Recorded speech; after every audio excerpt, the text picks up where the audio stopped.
Pinché su rueda, y mi vecino convirtió mi vida en un infierno. Me culpé por su muerte.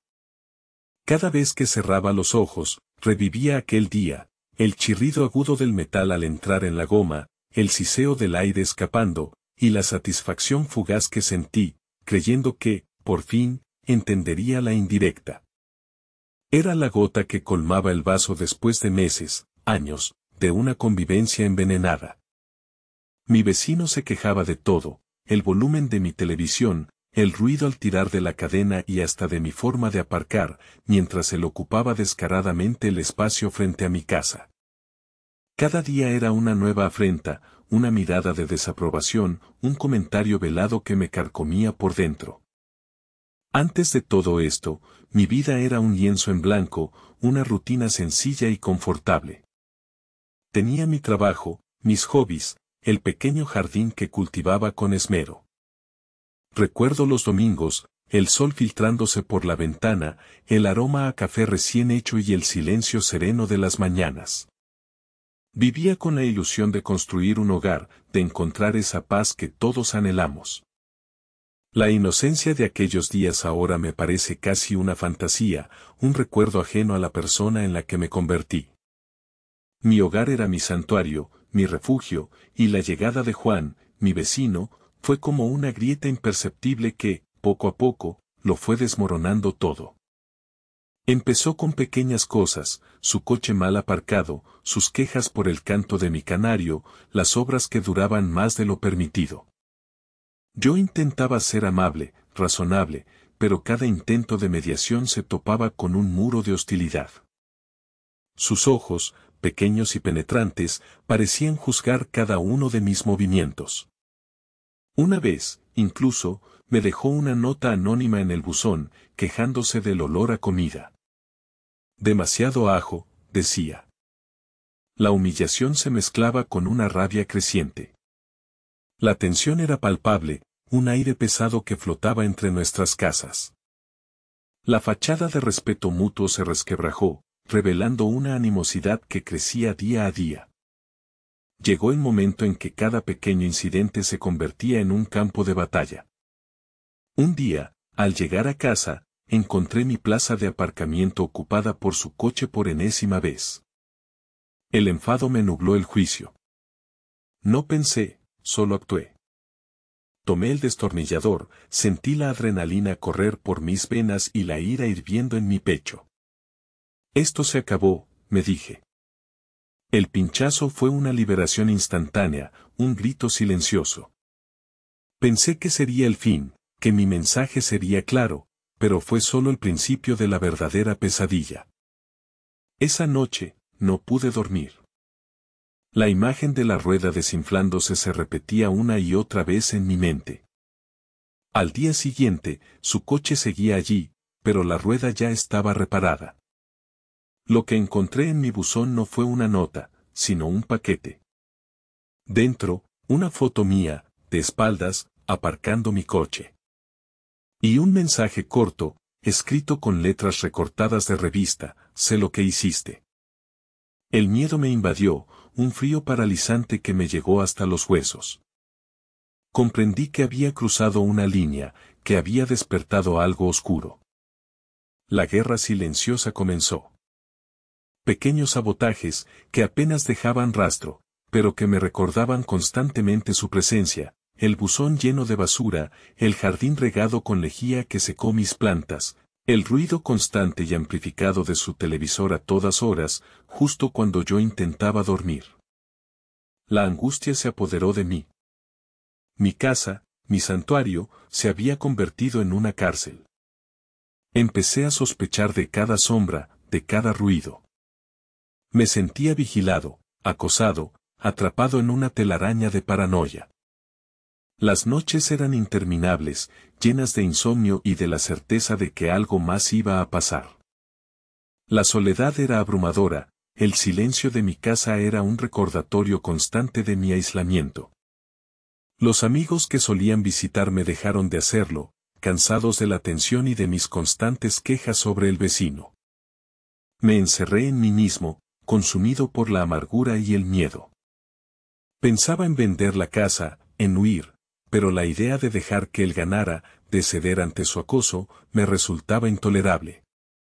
Me sentía débil, impotente, y el espejo me devolvía la imagen de un hombre ojeroso y derrotado.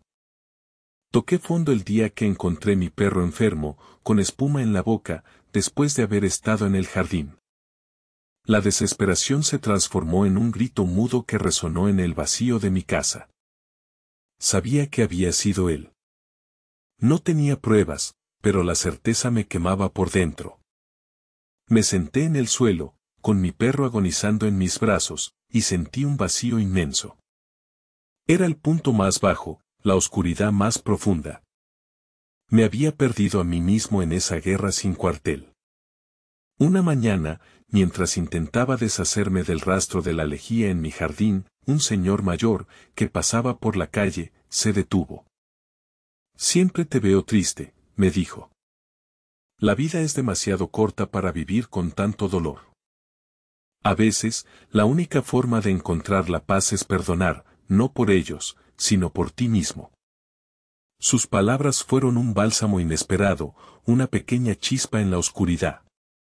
Me di cuenta de que mi ira, mi resentimiento, me estaban destruyendo más a mí que a mi vecino. Había caído en su juego, permitiendo que su negatividad definiera mi existencia. Decidí que no podía seguir así. No podía cambiarlo a él, pero sí podía cambiarme a mí. Era un camino difícil, lleno de trampas y recaídas. Empecé por pequeñas cosas, instalé cámaras de seguridad, sí, pero también puse música relajante en casa, me concentré en mi trabajo, en mi jardín. Cada pequeña victoria sobre mí mismo era un paso adelante.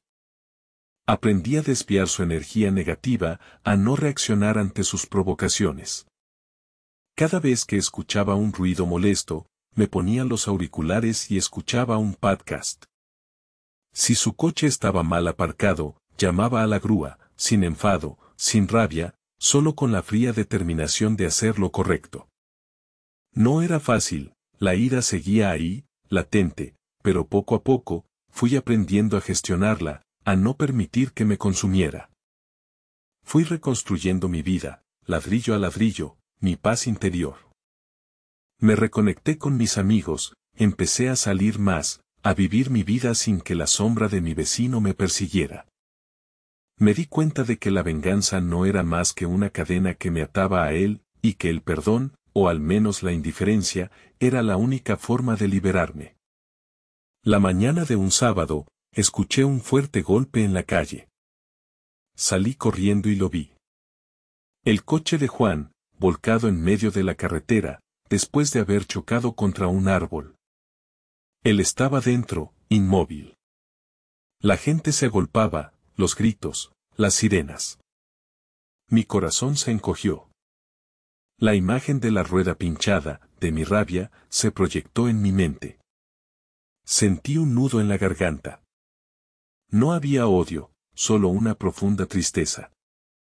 Los paramédicos lo sacaron, inconsciente. Fue trasladado al hospital. Días después, la noticia llegó a través de otro vecino: Juan había fallecido a causa de las heridas. No hubo venganza, no hubo justicia, solo el frío e implacable final de una vida. Y en mí, el peso de lo que había hecho, de lo que habíamos hecho el uno al otro. Esa noche, la lluvia caía a cántaros, lavando el asfalto, llevándose los restos de una vida. Me senté frente a mi ventana, mirando el reflejo de las luces de la calle en los charcos. Me culpé por su muerte, por haber iniciado esa espiral de odio. La culpa me invadió, un torbellino de emociones que me ahogaba. Pero en medio de esa tormenta, también sentí algo distinto, una extraña sensación de liberación. No porque él ya no estuviera, sino porque la guerra había terminado. Me di cuenta de que la vida es efímera, y que el tiempo que tenemos es demasiado valioso para gastarlo en rencor y amargura. La paz que tanto había anhelado, no la encontré en su partida, sino en el reconocimiento de mi propia humanidad, de mi capacidad para perdonar, no a él, sino a mí mismo. Aprendí a soltar el peso del pasado, a entender que, aunque mis acciones tuvieron consecuencias, no era mi culpa su destino final. Mi transformación no fue un camino recto, sino una lucha constante, un acto de voluntad diario. Cada día, elijo la paz sobre el conflicto, la compasión sobre el juicio. Mi jardín volvió a florecer, más verde y hermoso que antes. Mi casa, mi santuario, recuperó su calma, su calor. Las mañanas volvieron a tener ese aroma a café y a silencio. Tú también puedes sanar, puedes reconstruir.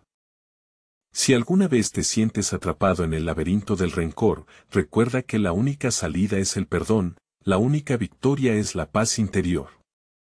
La vida es un regalo, demasiado precioso para desperdiciarlo en guerras que solo nos destruyen. El verdadero poder reside en nuestra capacidad de elegir, de levantarnos una y otra vez, de transformar el dolor en sabiduría, la adversidad en fuerza. No dejes que nadie, ni siquiera un vecino problemático, te arrebate tu luz. Tú eres el arquitecto de tu propia felicidad. Es tiempo de construir, de florecer, de vivir.